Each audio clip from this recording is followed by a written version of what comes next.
ससुराल में जाने वाली बहना आज जेलों की हवा खाने लगी। भोजराज कंस ने कारागृह जेल में डाल दिया। समय के अनुसार देवकी ने पहले पुत्र को जन्म दिया, जिस पुत्र का नाम रखा गया था कीर्तमान। मैया पुत्र से लाड़ लड़ा रही है।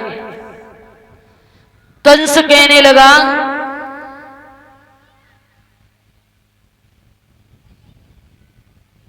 वसुदेव जी बोले, हे देवकी, तुम इससे इतना प्रेम क्यों कर रही हो? ये कंस की धरोहर है। उसी समय महाराज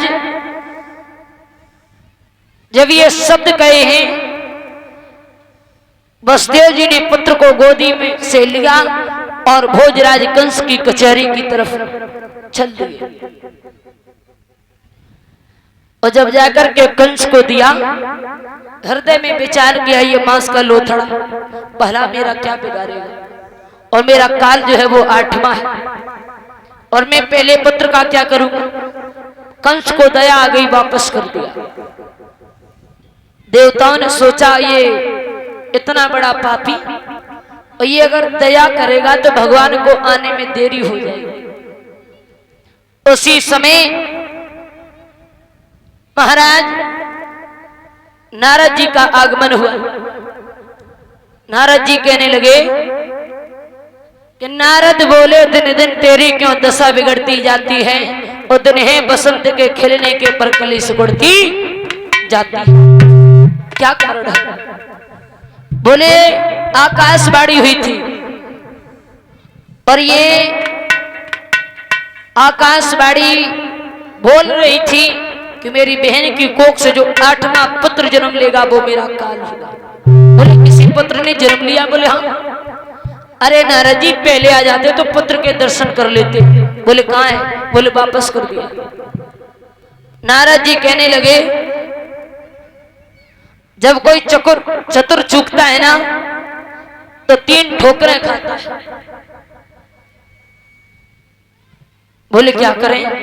झोली से पंखुड़ी निकाली और कहे कि पहले से गिनना शुरू कर।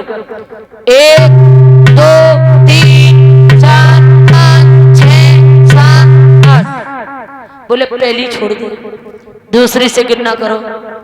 1 2 3 4 5 6 7 8। बोले इसे भी छोड़ दे, आगे से गिनना शुरू करो।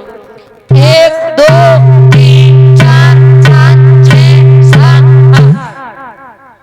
भोजराज अब ये बताओ कि जब मैं कौन सी पहली और कौन सी 8वीं? बोले इसमें तो सब पहली और सब 8वीं हो रही। बोले यही तो मैं समझाना चाह रहा हूं, कोई भी पुत्र पहला हो सकता है और कोई भी 8वां। बोले क्या करें, मार दे?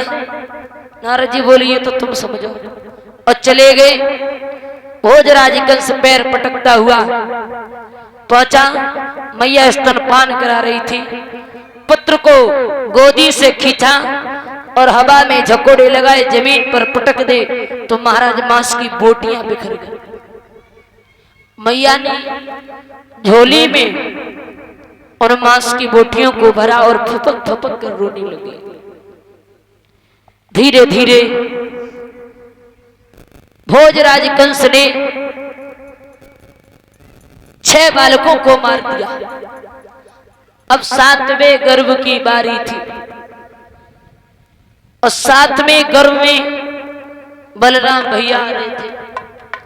भगवान ने सोचा कि अगर बलराम भैया जा रहे हैं और मामा इन्हें जीवित नहीं छोड़े, तो योग माया को इशारा किया है कि जाओ देवकी का गर्भ खींच करके मैया रोहिणी के गर्भ में प्रवेश कर दो।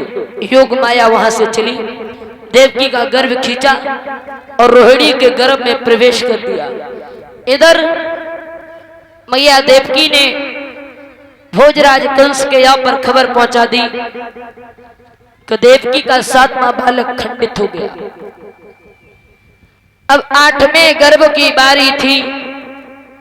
और कंस के यहाँ तैयारी थी और राजा था पहरेदारी पर और जेल में बहन बेचारी थी। जिस जगह पर 2 पहरेदार थे वहां 4 लगे, और जहाँ 4 थे वहां 6 लगे, जहाँ 6 थे वहां 8 लगे। सेम पहरा लगा रहा है। और मैया देवकी जेलों में रो रही है कैसे, मेरी बेपति हरा करी तार, और देवकी जेल में चलो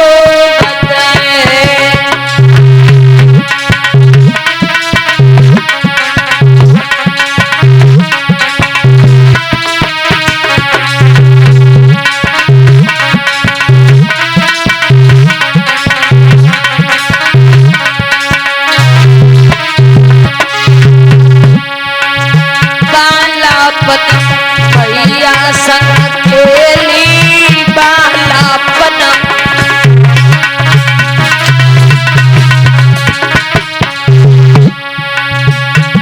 आजा हाथ लिए तलवार, देवकी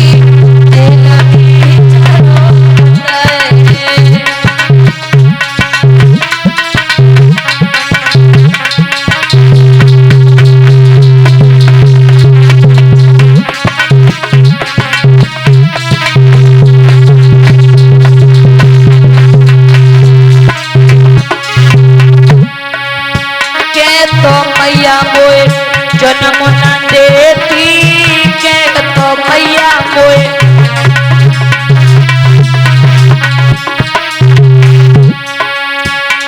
मोए होते ही देती, देवकी जेल में चरो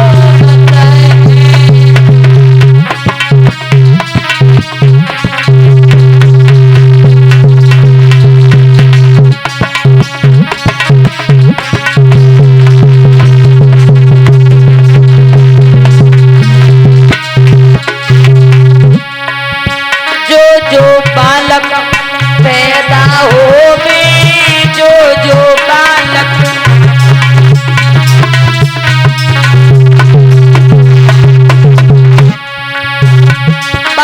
कंस देती है मार, देवकी जेल में चलो